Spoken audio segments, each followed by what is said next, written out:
Hi, I'm Gwen. And my name's Simone. We're here at the V&A for the big Create Does Fashion event. This is an event that's been put together by the V&A and the British Fashion Council. There's a variety of different things happening today. We have workshops and lectures, also hands-on activities which involves touching materials and looking at how much it costs to actually make items of clothing. It's for 14 to 19-year-olds, so it's for young people to get a feel for the fashion and art industry and to get a chance to talk to people they probably wouldn't have outside of school, outside of their normal circumstances.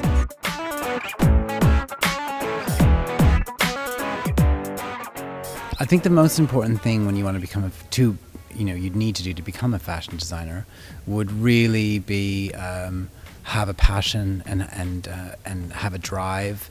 It's not just a glamour game.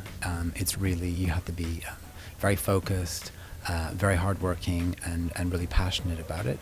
So my advice would be work hard, educate yourself, see as much as you possibly can.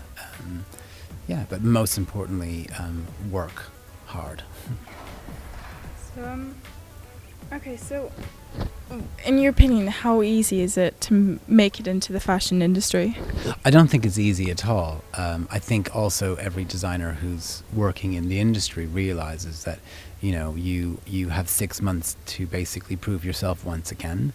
I think everyone puts themselves on the line every 6 months, and it's really, really important that that you keep progressing and keep moving forward and keep developing. So I wouldn't say the fashion industry is easy at all, but at the same time, I'm not curing fatal diseases. I'm making clothes, so I have a balance. I mean, I know the reality of what I'm doing, and that we're making clothes. I think also at the same time, we shouldn't underestimate what clothing does, because I think clothing does things to people that many things couldn't do. Everybody knows when they go shopping and they buy something that they absolutely love, everyone knows that their whole emotional inside changes when they put it on. So without getting too philosophical, fashion is quite important. However, I kind of know what I'm doing. Well, that's about it, but thank you very much. No. Yeah.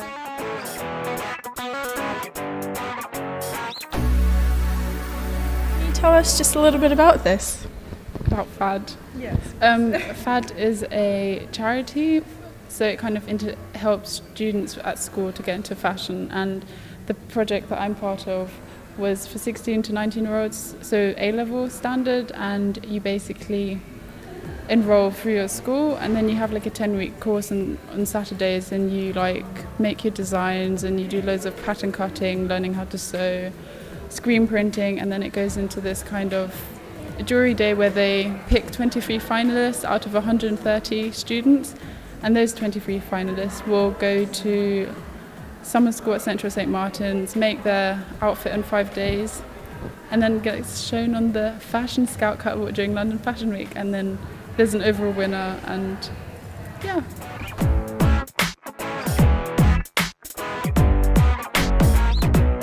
Here I am today with Kaz from Tony and Guy, and we're talking about hair. Can you please explain what you summed up in your lecture?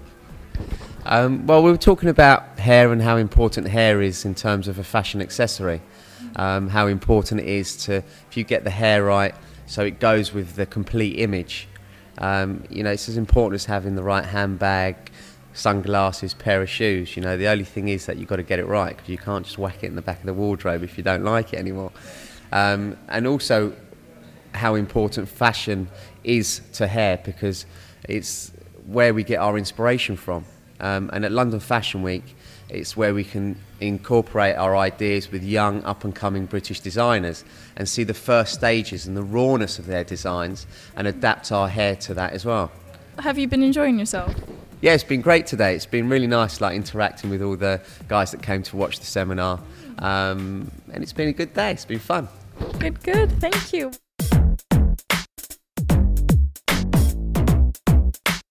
It's called a bobble camouflage, and it's used in the military research and things like that, and it goes over tanks, and where it's got a very uneven surface, therefore tanks can't be picked up on radar because there's no flat surface for them to pick up. So that's one example of something. And then something that's very, very current at the moment, it's called rapid prototyping, which is this example here, as you can see. It's kind of got a chainmail appearance, and it's done by a laser sintering technique where layers and layers of fine polyimide particles are printed out of a printer, and then glue goes on top of them in layers of the design, and it actually comes out looking like this, so three-dimensional.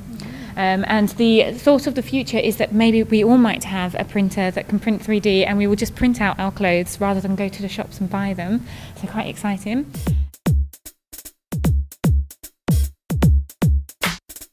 How did you select what went in this exhibit? Well, that's not the easiest question to ask, because I go through a quite lengthy process of pinning images up on my wall and looking at how things look together. But the most important thing really here with the exhibition was to explore the process behind fashion design, behind the Royal College of Art fashion graduates' work, and to illustrate 4 themes.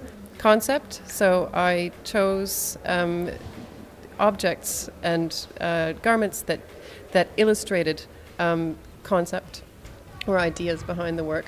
Form, I wanted to choose objects that explored different approaches to creating a 3-dimensional garment out of a 2-dimensional sketch or an idea.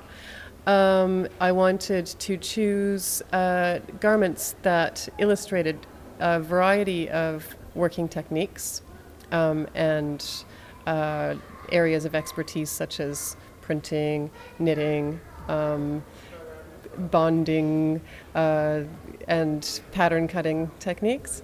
And finally, I wanted to choose objects that showed a different level of detail, so things like silver-plated zips and reflective stitching and beautifully stitched leather, that type of thing.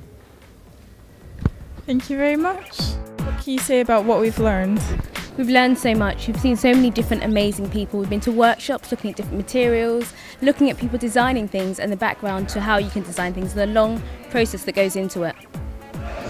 I think interviewing other people, we've found that everyone's learned so much. I mean, you get kind of a really good insight into what's really happening, the cost of materials, you know, the sort of things you have to do in your education, and I think it's been a really good day. Yeah, I agree. So you should be here next time. Yeah, definitely.